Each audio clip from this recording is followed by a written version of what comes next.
I'm Lisa K. Solomon, and this is How We Future, where I talk to some of my favorite changemakers about shaping tomorrow, starting today. Today, I'm so thrilled to welcome Zoë Jenkins to How We Future. Zoë is the Director of Civic Trust and Recruitment at Civics Unplugged, an innovative organization empowering young people to design the democracy they want to be a part of. What's remarkable about Zoë is that she's been leading this work since she was a teenager, from joining the Kentucky Student Voice team in middle school to delivering 2 TEDx talks before finishing college. Zoë built her career on one core idea, that trust is the foundation for every thriving community. In our conversation, Zoë talks about writing her own job description straight out of college, why we need to move from affection to attachment when it comes to democracy, and how small local acts of connection can ripple outward into real change. It's a conversation about courage, empathy, and the everyday ways young people are already shaping what's next. Let's jump in. Zoë Jenkins, welcome to How We Future. I am so excited to have you on today because we are going to do some time travel today, Zoë. We are going to start with the present. We're going to go back to the past and then catapult to the future. And no better person to do that with, particularly when talking about civic futures, than you. So thank you so much for being here. Oh, thank you for having me. I'm so excited. Zoë, I want to start with this incredible position that you have with this unbelievably inspiring organization called Civics Unplugged that we met at over 5 years ago. But currently, you are the Director of Civic Trust and Recruitment for Civics Unplugged. Can you tell us a little bit about Civics Unplugged and also how this unique position came to be? Yes. So Civics Unplugged, we've been around for, I guess, coming on 6 years now, but our mission is to cultivate the next generation of civic innovators. And I got my start in the program actually doing the fellowship back when I was a junior in high school, where I got this an incredible experience to develop as a leader in my understanding of democracy. What is civics and how can young people build the future that they want to live in and deserve to live in? And so did that program back when I was in high school. I don't know, stayed kind of just in the orbit of Civics Unplugged. So when I first applied to join the program, I thought I was going to learn how to register people to vote and very quickly learned that civics is so much bigger than that. And that was just like an aha moment for me, especially during the pandemic when it felt like everything civic was falling apart. And so stayed connected with CU. And then as I was going into my last year of high school, I was like, or last year of college, I was like, oh, like, I need a job. And so I think had the most fortunate situation possible. If I was talking to Josh, who's been a mentor of mine since I started the program, and I was telling him kind of my dream and my vision of like, look, I was like, I think the problem with civics right now is trust. Like people do not believe in the good intentions of their fellow citizens. We don't trust institutions. It's like young people cannot build the democracy they want to build if we can't even be in the same room with other people. And I was like, this is me, like my dream. I want to do this. But I was like, I just don't even know like how to make that happen. And Josh, I think believing in young people in the way he was, he said, look, like if you want to do it, you can do it here. Like write the job description, make it happen. And so that's kind of how the Director of Civic Trust and Recruitment title came together. And so, yeah, I've been getting to do my dream job for the last almost 6 months, which is a real blessing to get to do alongside the great team at Civics Unplugged. Well, I think that story really captures everything I've experienced about you, Zoë, which is just so much passion for the future, passion for other humans, belief that just because it doesn't exist yet doesn't mean that it can't or shouldn't, and how do we go for it? And also the trust that you build along the way. I've gotten to meet a number of people that have worked with you over the years, and I've had that pleasure of working with you over the years. And there's just such a desire to invest in you and believe in you. And I've seen you build the kind of trust with others that say, yeah, this doesn't exist yet, but why not? Like, of course, let's go for it. So I love that you invented your own job coming out of college, which I think some people don't think they get to do until they're much, much older. And so, that alone, I think, is super inspiring. Yeah. I mean, that's exactly what I thought when Josh was like, you can build your own job. I was like, you're funny. I was like, I'm 21. who gets to, write their own job description. So it's a real gift to get to build alongside an intergenerational team of other young people who are also getting to do their dream jobs. I think this is the way work should feel for everybody. So I just feel very lucky. Well, I also think that, given the state that we're in right now around our civic discourse and our societies, I feel like every organization and community needs a director of civic trust. That would be a step in the right direction. I wonder if you could share a little bit about some of the stuff that you do day to day. Like, what is the goal of the director of civic trust? I guess I should back up and talk about where civic trust even came from for me. So when I was at University of Virginia, working in my last year of college on my senior thesis, I decided to write about civic trust, which basically is like, how much should we believe in the good intentions and potential of our fellow citizens? Because democracies are inherently fragile. It's a very difficult thing that we do to go to the ballot box and hope that, no matter what the outcome is, other people will look out for us. And that requires a really high level of trust. That's just hard. That's not like a deficiency in our society. It's just that level of trust is hard to achieve. I was writing my thesis and I was, thinking about all these things of how do we just get people in communities together where they start to believe other people are worth working with and worth sharing this democracy with, and that no matter what happens, we can work together and imagine a better future together. And that it's worth imagining that future with other people included, not just your kind of small group of people who are just like you. And so what does that look like for my job? And so the recruitment piece is kind of the obvious part of we want incredibly talented, civically minded kids to join our fellowship. And so how do we reach those kids who maybe don't think that civics is for them or don't think that they're a civic leader, but in fact they are? How do we help convert those kids into civic innovators because they have all the tools? They just might not see, the ingredients coming together. And then the civic trust piece is helping kids build that in-person local community that is so necessary for democracies to flourish. Because you can talk about national politics all day, but the building blocks of democracy are, does your neighborhood come together for an annual potluck? Do your kids carpool together? Do you talk to the other people on your school bus? Do you play in the park with other people?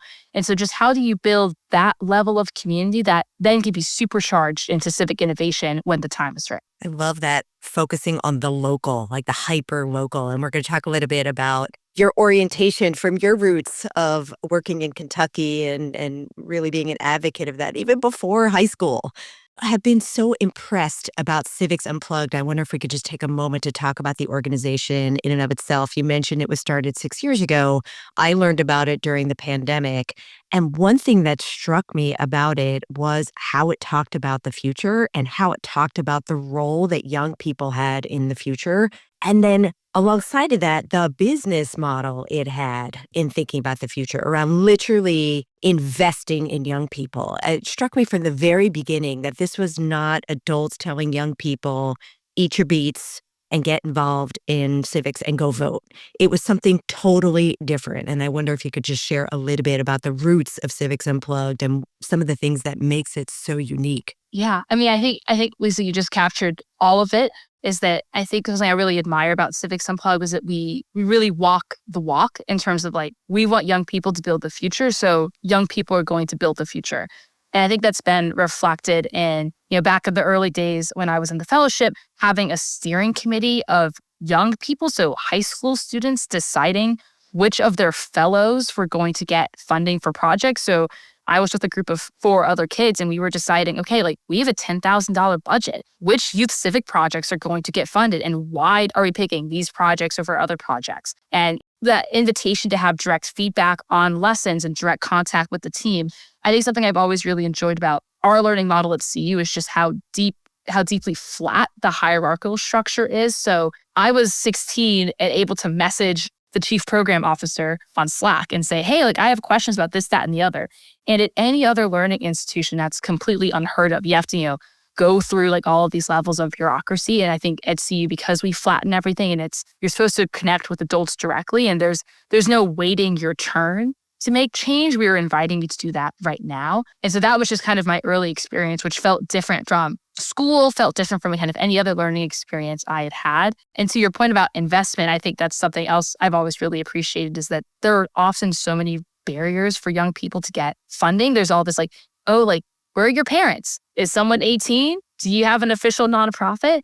And at CU, we don't let those barriers stop us from doing anything. So it's like, okay, you don't have a nonprofit, we'll fiscally sponsor you. We'll find someone to fiscally sponsor you. You're not 18? Okay, let's find a different way to get you this money or help you support in this project. Or, oh, you just have an idea, but you don't know where to start. Like, we'll find people who can help and support and join on your team. And so I think that just speaks to this like kind of go, go, go. Like, we're building something here and we're not going to let the traditional confines of like, what are young people supposed to do or what is civics supposed to look like, keep us from empowering young people to build the democracy they want to see. So inspiring. Time and time again, I would see Civics Unplugged breaking the model and moving beyond, again, as you just said, like the constructs that we're used to. I mean, I think like the civic infrastructure might call that active learning or, have like a sort of academic name for it. And to me, it was just entrepreneurship on steroids. It was like, we are just going to back the values that we say that we care about unapologetically. And if there was some sort of disconnect between what we said and what we do, then let's break that and let's examine that. And it struck me that from the beginning, it was really about honoring core principles that you relied on and then giving leeway to the high school students to figure it out. And that was such a powerful model of engagement authentically and holistically. I wonder if you could talk a little bit about what that was like in practice, particularly during the pandemic, where that was where a lot of the early action happened and you were doing a lot of virtually, and what you've even noticed since then, like from that early exposure to a very different way of engagement. Like, what have you noticed with some of your alumni from those early times? Yeah, I mean, I think to speak to core values, so we have these 4 C's that we like to call them at CU of commitment, collaboration, curiosity, and community. And I think something I've always really admired about Civics Unplugged, especially with that commitment aspect, is if a kid shows interest, we're going to just let them do it. There's not this kind of false sense of like, oh, you need to have a 30 on your ACT and you need to be in X, Y, and Z clubs. It's if you're showing up and you show interest, we will reward that with leadership opportunities and chances to drive things, which is the way that this work should work. And I think that was really, I think, modeled perfectly in all the work that we did during the pandemic with our Commence 2030 campaign to like help fund youth civic projects, is that the young people who, when the pandemic happened during this digital fellowship and we were supposed to be going to Georgetown that summer, and then, obviously that wasn't going to happen. The group of kids who all came together and said, hey, like, I know we're not doing this Georgetown thing, but can we still do something? We should still get together, celebrate what we accomplished. The world needs us more now than ever. Those were the kids who then got to kind of drive the ship on, okay, how do we get celebrities like The Rock and Andrew Yang to come and speak? It was amazing. Who are our dream speakers so we can get to come and engage? We had young people emceeing the event, deciding where the money was going. That wasn't, the kids who were going to go off to like the Ivy League colleges or had certain AP scores. Those were the kids who just were showing up, who said, hey, like, I want to be involved.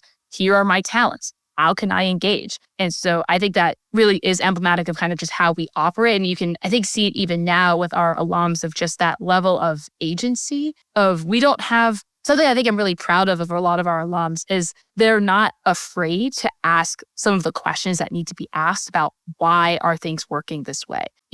Back kind of putting on my Kentucky Student Voice team hat from kind of my education work, we talk a lot about learned helplessness. We teach students for 13 years that you have to ask for literally everything. Like you have to ask to go to the bathroom. You have to ask to speak. You have to ask to disagree with the teacher, and you're not allowed to do those things.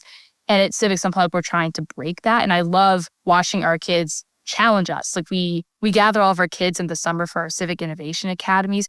I mean, you'll have city council members, sitting Congress people, and these kids are asking the most direct, hard-hitting questions that if you ask that in a school setting, you'd be told to hush or like that was disrespectful. And so I just am really proud of just how much agency they feel like they have of, no, like I have a question or I want to do this and I'm going to make this happen. And we just kind of, open up and make the space for them to do that. It's so inspiring to hear. And I know I've personally benefited from just that vibrancy and that like literally our young people are our future. I mean, there's a lot that's unknown about the future, but one thing we know for sure is that young people will not stay young people. Like we all get older. That's just a fact of life. And the investment that CU and you are making in allowing our next gen leaders to practice the skills that they need to practice from those foundational ages is just so critical. And also to your point earlier about modeling a very different structure or scaffold than they're used to. And really appreciate you bringing up that work of learned helplessness. I think that comes from Martin Seligman over at University of Pennsylvania. He's one of the big thought leaders behind newer movements in psychology, positive psychology, and even this idea of prospection, this idea that we can, as humans, imagine new futures. That's like something that's really unique to our species that's allowed us to come together and build new narratives. And I think this idea of just giving the experience to see what it's like to be rewarded for your instinct, for showing up, for building bridges, something that might not ever show up, as you said, in a standardized test or in the way that some people call it a used future, a future of the past might reward. And really exciting to see that now there's thousands of alumni that are out there that have had practice modeling a totally new way of showing up. It's super exciting. I want to build, you sort of mentioned it briefly, but I'd love for you to share a little bit more about where you started doing this work with your growing up in the Kentucky Student Voice team. I think all the way back in 8th grade, Zoe, you were finding yourself like seeking a place for your voice. Tell us about that experience. Oh my goodness. Yeah, so I grew up in Kentucky, and I have to kind of fast back a little bit to maybe like, honestly, like my elementary school days to even explain how I ended up at Kentucky Student Voice team. So, and I think so much of my story is just like luck of like, I just happened kind of to be in the right places at the right time. But my parents enrolled me at an elementary school that was a Leader in Me school. And so those are schools that are based around Stephen Covey's 7 Habits of Highly Effective Kids. And my principal, Joel Cotty, who is still an educator in Kentucky, had this saying that if a kid can do it, a kid should do it. And so I was in 3rd grade, 4th grade, running to make copies for the teacher, or someone else would be the line leader, or someone else was helping design activities for the day. And so that was kind of the almost like very highly agentic environment that I got to grow up in the first, my last 2 years of elementary school when I moved to Kentucky.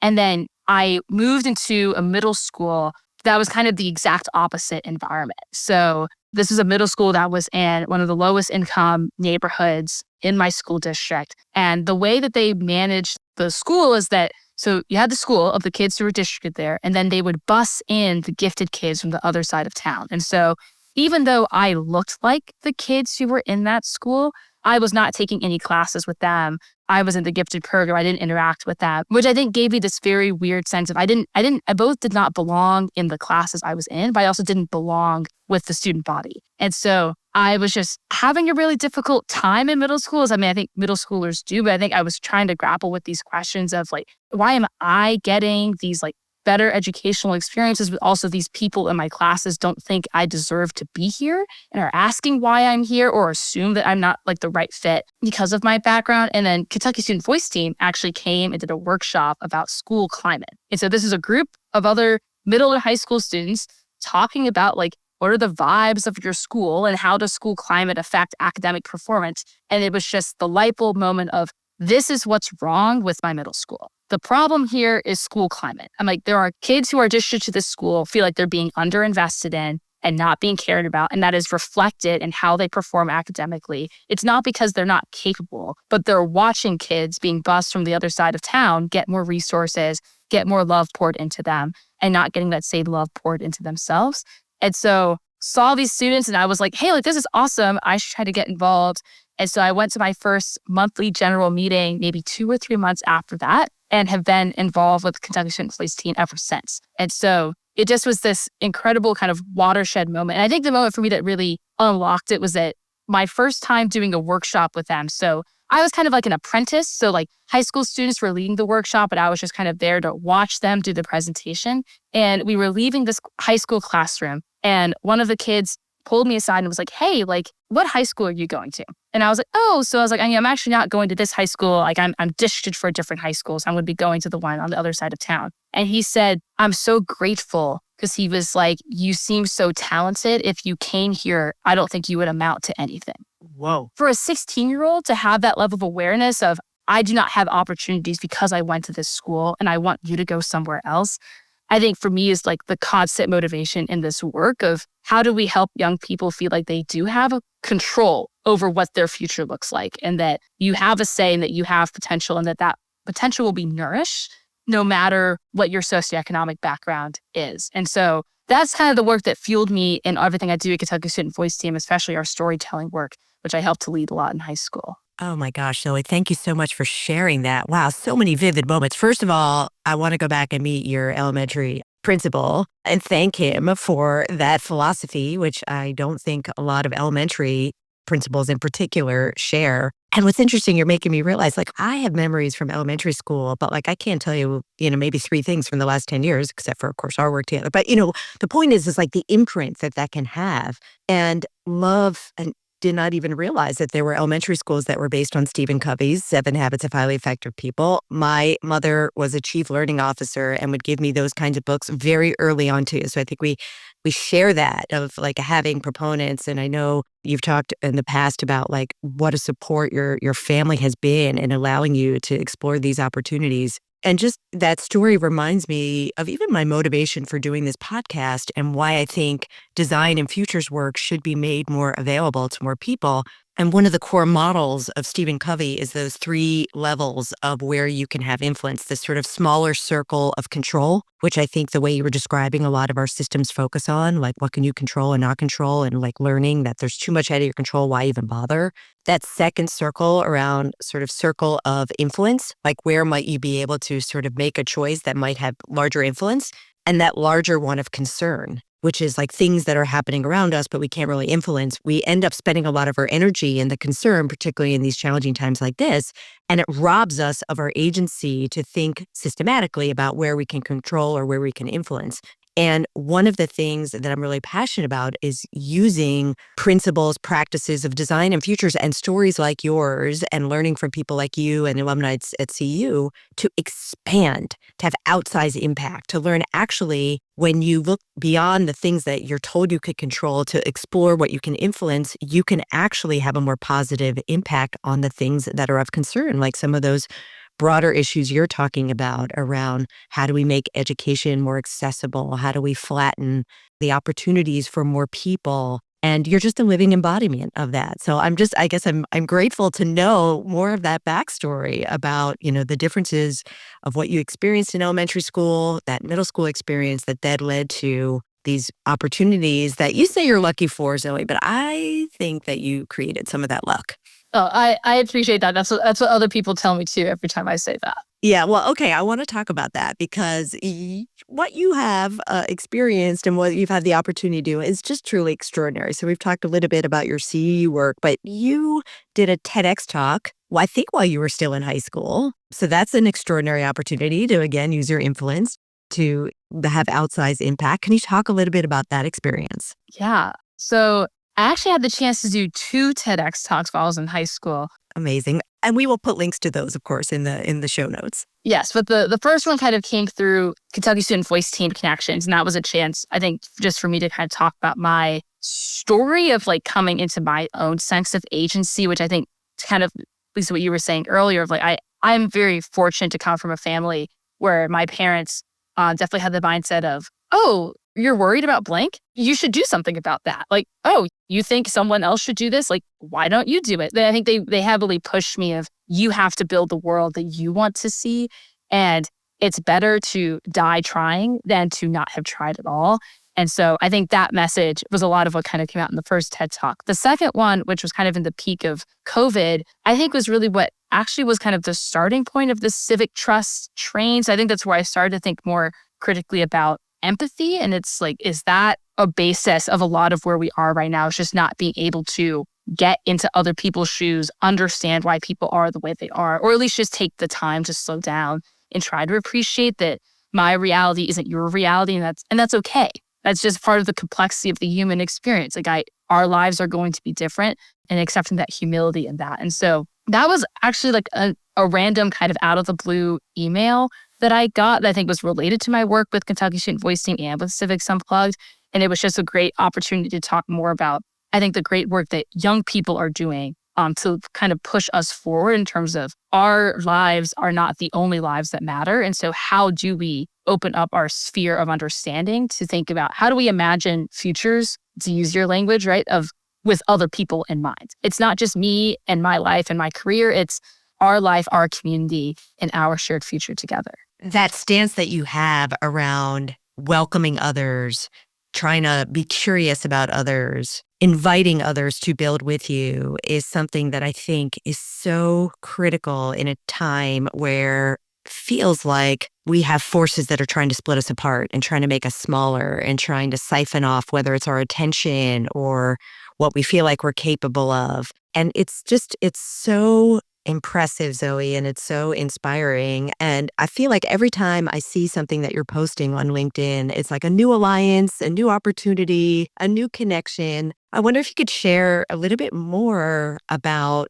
what fuels that and also maybe any advice, because I really don't think that as many of our next gen leaders have that collaborative, abundant stance, not because they're not capable of it, but because they've grown up in digital media that has reduced their input to, sort of transactional moments of like. So I wonder if you could just sort of talk about how you think about building alliances and connections and bridges, and maybe advice that you might have for anyone that it's just hasn't been exposed to that way of shaping better futures. I think there are two threads for me to pull on there. One about kind of curiosity, and then one about, the high tide raises all boats abundance. The curiosity piece is probably the easiest one to answer. I just have always been a kid to ask a lot of questions, which my parents would get very annoyed with sometimes. Thank goodness for Google. But I wanted to be a scientist when I was a kid. Like I wanted to be a doctor. I wanted to be a biomedical engineer. And I think that's where that just natural,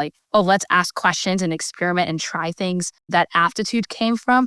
Luckily, I had a mentor through Kentucky Student Voice Team, Rachel Bell, who kindly redirected me away from engineering and said, hey, I think there are some other things that you're really good at that you really like to do that are not biomedical engineering.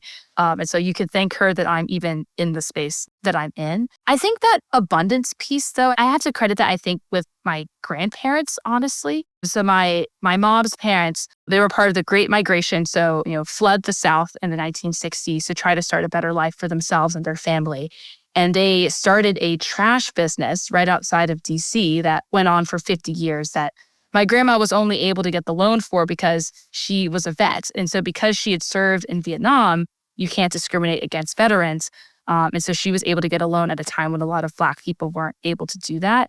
And they, I think, just embodied generosity. So they are the first in their family to reach kind of the middle class. And my grandparents spent so much of their time and their money, paying for other kids in the neighborhood to go to college, paying for other people's scholarships, helping to put together sports teams. And I think they just had this level of selflessness of you put out in the world what you hope to get back. And so I think that was something that they instilled in both my parents and then also me and my cousins is if you have things, you should be giving them away. You should not be hoarding those things. Those aren't things that you can take with you into an afterlife. Those are things best spent, supporting other people. And so I had that background. And then kind of coming into I don't want to call myself a public persona, but I think coming into COVID, I was starting to have, more interactions with people, invited to do more and more things. And I found myself growing frustrated with, I think exactly this is what you said, this kind of transactionalness that exists of I'm only going to do this kind of speaking opportunity if I get paid, X amount, or I'm doing this work so that I can post it on social media.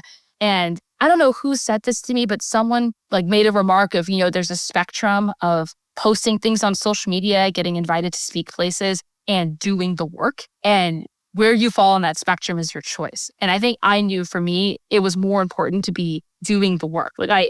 Obviously you have to speak about what you do. That's how you get support for the great work that we do. But I didn't want to be remembered as somebody who seemed really cool online, but then when you meet them in person, they're actually really stingy or don't have a lot of ideas or aren't willing to talk to people. And so I think I just had to make that commitment to myself early on with, especially for young people, that if a young person reaches out to me and has questions, I will answer. Because there's so many people where you can kind of blind email them and they just won't ever respond to you. And so I try to kind of uphold that of like, I know that a younger version of myself would have needed that. And so I try to model that of let's give as much as we can to other people with the hopes that it'll come back to you. Because eventually it will. It may not be a tit for tat, but that's, I think, how we build better futures is high tide raises all boats. If I'm helping you, it helps me too. So let's just help each other and kind of be transparent and giving in that way. It's so beautiful on so many levels. And I love that you brought in the story of your grandparents and what you saw there and how they modeled generosity as a strategic lever for better. And I just think that generosity is a renewable resource that starts with our mindset of how we show up. And in telling that story and just your own outlook, you're reminding me of an early conversation that we had on How We Future with leadership coach Ray Ringel, who talks about the importance for leaders to marry the audio and the video. And, that if you say that you care about these things, then you got to show up and care for those things. You have to be authentic. And the way that you make choices is reflective of your values. And people see that and they show up. And again, I'll say, I think it's a huge contributor to why these wonderful opportunities are coming your way. Yes, serendipity, luck, but also you're evoking it because it's how you're showing up in the universe. I'm having a memory, Zoe. You can correct me. This was, again, like deep pandemic where we would have those Zooms like that would flow one Zoom into another. And I'm having a memory of finishing up a Zoom with another guest on the show, Ahmed Best, who is a celebrated actor and Afrofuturist and just like, wow, abundant future maker. And then you and I had a meeting right after, and then you showed up. And I was like, wait, Ahmed, like, stay here. You have to meet Zoe.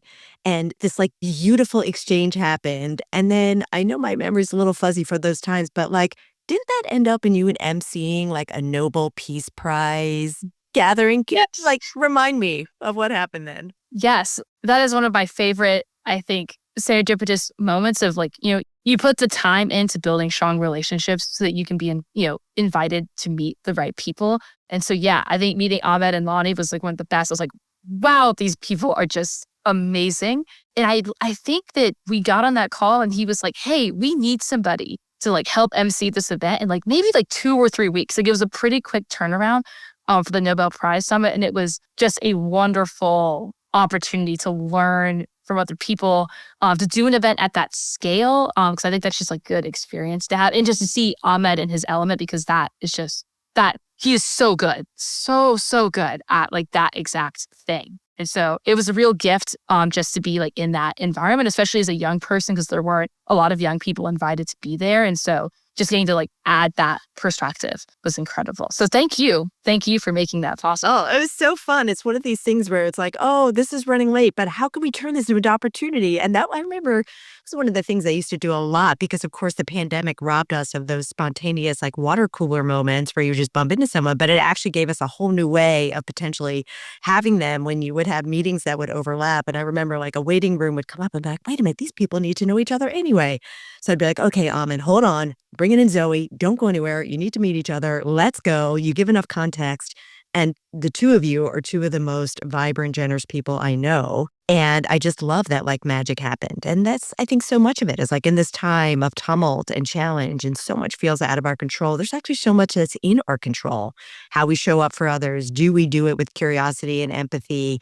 Do we explore that like, hey, what if? And would you consider? And is there a world in which? And a lot of times the answer is like, yes, let's go. Hadn't thought about it. And that's why it didn't exist. But now you're making me think about it. So let's do it together. And I think that can be really infectious in the best possible way. So Zoe, I want to turn our attention to a few things about the future. So we've covered some about your present and working as the director of Civic Trust, just wonderful things about your past. And we'll put lots of links in the show notes to your TEDx talks and others. Let's talk about the future because so much of the work you're doing is focused on the future. I know you are part of the steering committee for Civics 2030, which is I think something you started years ago, but of course still in our future. So would love to hear a little bit about that effort and how you are helping people imagine better futures with that initiative? So Civics 2030 kind of came out of that group of inaugural 2020 fellows who were saying, look, Civics Unplugged, what are we going to do in this moment when democracy feels like it's falling apart and like we're not even able to like physically join up together? And so I think there are threads of that campaign and that initiative that still very much exists in how Civics Unplugged does what we do now. And so we're looking, well beyond 2030 now, because I know it's just a couple of years away now. But I think we're still doing that imagining of what young people deserve to live in the democracy that they can envision. And so how do we build towards that? And we're not waiting to do that. So it's not like, okay, you got to wait till you're 18 so you can vote, or like, oh, you have to wait until you turn 35 and you can run for president. It's like, no, like, what are the things you can do right now in your community?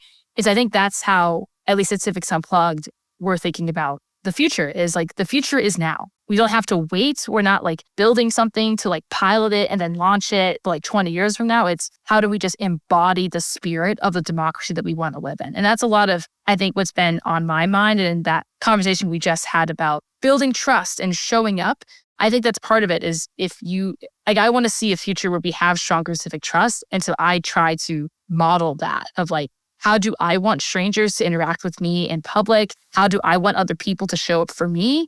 I can't wait for the world to be a better place in which everyone does that. You just have to start doing it and inviting other people to do that with you. And I think that's some of what I've really admired about Civics Unplugged, especially in this moment, is I know there are a lot of organizations and a lot of initiatives that are looking at the times where it's saying, whoa, what do we do? And taking a pause.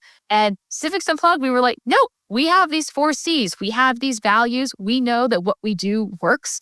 And we know that we're building the future we want to build. And it does not matter what is happening outside of us. We are doing something that we know works and is meaningful for kids. And we're going to keep doing that no matter what, and building alongside them through this moment and not waiting for this moment to somehow pass, which I think is really emblematic of something I've been thinking a lot about is how do you just keep showing up? Because I think that's more than half the battle of just making it through to something that we're building together. Yeah, it's so much, again, echoes Ahmed's philosophy of don't let the future happen to you. Like, go do, right? And you have all that clarity to feel empowered and others around you. And I know, Zoe, you're making a particular effort to reach rural areas, which I think is another geography that is often overlooked. Geographies, plural. And I think, not only are you trying to connect generations, but you're also trying to connect geographies to feel unified in their power to create better. And I think that is so important. I wonder if maybe we could end with you just sharing. I imagine lots of people here are thinking like, I want to get involved in Civics Unplugged. I want to get involved in this civic trust stuff. What recommendations do you have for people to be a part of shaping the future in this wonderfully abundant and generous way that you're thinking about? So I'll give like maybe the very basic, like, oh, here's how you plug it, but then there's kind of a more ethereal, like how to plug in that I always love to share. So in terms of Civics Unplugged, we have a website. And so, please go to our website. If you know high school students, encourage them to apply. Even high school students who say, I don't care about politics, I don't care about civics. Civics is for everybody, regardless of kind of what your interests are. We just want young people to feel like they have more control over their future because they do. And that's a different kind of education that a lot of young people don't get. And so just share that opportunity with high schoolers that you know to apply, and then just, stay up to date with our work. We're always sharing the great work that our kids are doing, and they often need support from people in their communities. So if you see a fellow who's like in your same state or in your same city, reach out to them, reach out to us, and just help support their work. So that's the more cookie cutter recommendation. From a civic trust, putting my political theory hat on, there's this incredible but like very dense book called The Public and Its Problems by John Dewey.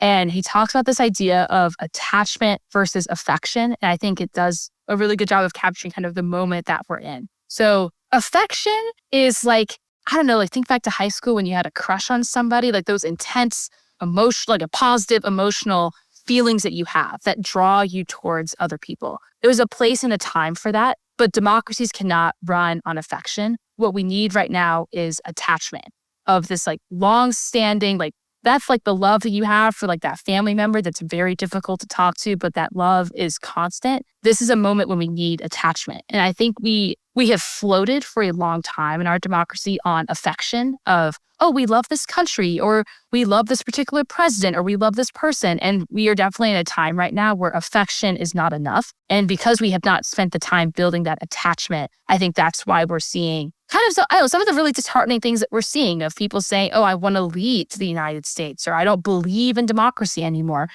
We've not ingrained this sense of real solid commitment to who we are as a nation, what democracy means, how we include people in that vision. And there are ways in which you can build attachment. And that's part of why right now I'm focusing a lot on rural communities, because I think rural youth struggle with this the most, because as if you're a rural young person and you turn on the news, you're not going to see people from your background making positive impact. There are these kind of narratives of despair, like telling you that rural places are just have nothing going on, and everything's going down the drain, and you should move to a bigger city. And so a lot of what we're trying to do at Civics Unplugged is help these young people find a sense of purpose that is rooted in their hometowns, because you have a sense of expertise that is innate to you and your experience, and your hometown needs you now more than ever. And I think that's the message I would say to everybody, is that your communities where you're from need you now more than ever. So whether that's your college alumni association, it's a hometown friend group, maybe you participated in the YMCA when you were growing up. I think this is the time now more than ever to work on attachment, of building that sense of connections that have longevity to them. Because I think, well, one, it'll just make you feel better. I think you'll remember these are communities that value me, remember me, there's change that can be made here, but also that we need those bonds to be strong to resist the tides and things that are changing kind of up above us. And so there are a lot of things that you can do within that, of just gathering people more, spending time doing that intentional work, just saying hi to strangers and smiling at people and building routines with the people you love. But I think that's more important now than ever, is to model the kinds of communities that we want to live in and invite other people to join us in those same habits of being good citizens. Amen, Zoe. That's what I'm going to say. Amen. I know you didn't end up being a traditional scientist, but as I listen to you speak, I feel like you are a civic scientist. And I also want to say you are very much in the spirit of a civic futurist. And I think that is another way of showing up in the world and focusing on that attachment versus affection that is so powerful, because we can all do that. And we see it happening. I mean, as you know, I've been working a lot with student athletes and trying to build on the kind of attachments we have with sports. And there's even some studies about how fans are actually better citizens, which is cool. And we'll put that in the show notes too. But there's so much to build on that we're already doing. And it really reminds me of kind of where we started this conversation, where you're look, democracy and those words can feel very removed, or can feel, very narrow. And it's you're either voting or you're not. And what I hear you saying is that we can all participate and do so in meaningful ways that strengthens our bonds with each other, and therefore strengthens the resilience and the opportunities that our communities will have. Zoe, thank you for being you. Thank you for sharing your time with us. Thank you for being on How We Future. And I cannot wait for more people to learn about you, your work, and what Civics Unplugged is doing on behalf of Better Tomorrows. And thank you. Thank you so much for, being such a big part of my journey of ending up here. I don't think I would be here thinking the way that I think if I hadn't met you 5 years ago. So I really appreciate that. What an incredible conversation with Zoë Jenkins. I'm so inspired by her belief that democracy begins with trust, not institutions. I love her call for us to move beyond the quick bursts of affection and to start building deeper attachments to our neighborhoods, our schools, and each other. So here's my invitation to you. Take one small step to strengthen that sense of connection. Say hello to a neighbor, check in on a friend, or reach out to someone doing good work in your community. Those small acts of trust add up, and they're exactly how we future. If you've enjoyed this episode, I'd be so grateful if you rated and left a comment for How We Future wherever you listen. It helps more people find these conversations and join our growing community of future builders. I'm Lisa K. Solomon. Thanks for listening, and I'll see you next time.